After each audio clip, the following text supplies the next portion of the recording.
錢和尊嚴，你們會選擇哪一個呢？大部分的人可能都會選擇這個尊嚴。那麼賺錢和道德，你們又會選擇哪一個呢？大部分的人呢，可能都會選擇這個道德，因為多數的人並不知道錢可以買到更多的尊嚴，而賺錢呢，可以換取更多的道德。我給你講一個故事啊，聽到最後，看看你窮的原因是不是已經觸碰了這兩者之間的一個關係。那麼這個故事呢，就是說一個窮小伙碰到了一個富婆，這個富婆對窮小伙說道呢，如果你給我磕一個頭，我就給你丢1万塊錢，磕多少我給你多少。那麼條件呢，是必須当着你的父母和你親朋好友的面去给我磕。那麼聽到這種要求之後呢，大部分的人都會猶豫，或者說直接遠離他，再或者呢說一句這人神經病，对吧？但是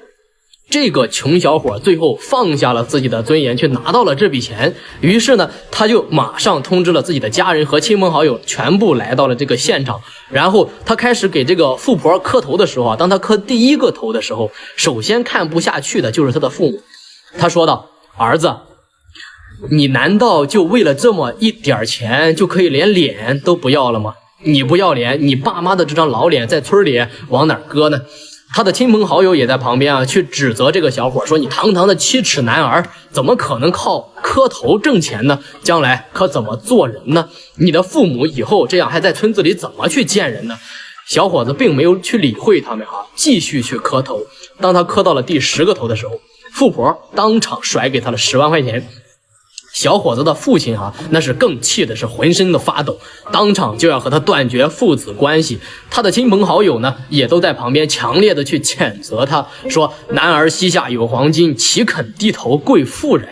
以後走在路上，你可千萬別說我們認識啊，簡直不要太丟人。這個小伙子呢，依然不予理會，繼續給這個富婆去磕頭。當他磕到第100個頭的時候，富婆當場甩給他了100萬。此時此刻，小伙子的家人和朋友全部陷入了沉默，心裡那也是非常的複雜，因為他們這輩子也沒有賺到過這麼多錢，更沒有見過這麼多錢，想說點啥呢，又不知道該說點什麼，只是心中的那股憤怒已經減少了一大把了但是呢，眼神裡面全都彌漫出來了渴望。當這個小伙子磕到第200個頭的時候，戲劇性的一幕開始出現了，父親跑了過來，給他遞上了一張紙巾，說兒子，你別太累了，快來擦擦汗吧。母親呢，擰開了旁邊的礦泉水，遞到了他的身邊，生怕兒子口渴了。旁邊的親戚呢，全部都走了過來，關心的說道：你真的是太有毅力了，頭都給你磕破了，竟然還在咬牙堅持。我從小就覺得這孩子能夠成事，從小就覺得你行。當這個小伙子磕到第500個頭的時候，他的父母臉上竟然流露出來的驕傲的表情，滿臉都想着你看我的兒子多有出息。親朋好友呢，也都是紛紛的跑了過來，並扶起他，並且呢還爭先恐後的跟他說道：你這錢掙的也太多了，再磕下去身體会出問題的，不如我們來幫你磕吧，讓我們也掙一點。這個時候你看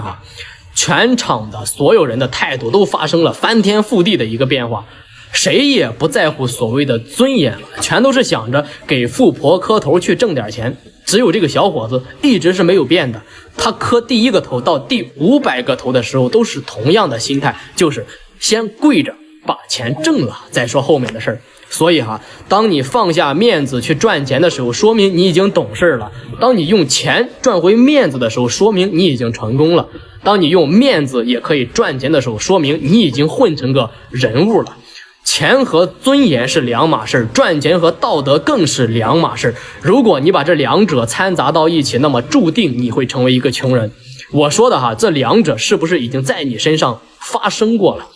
成年人的世界，賺錢是最大的體面，其他的全都是虛無。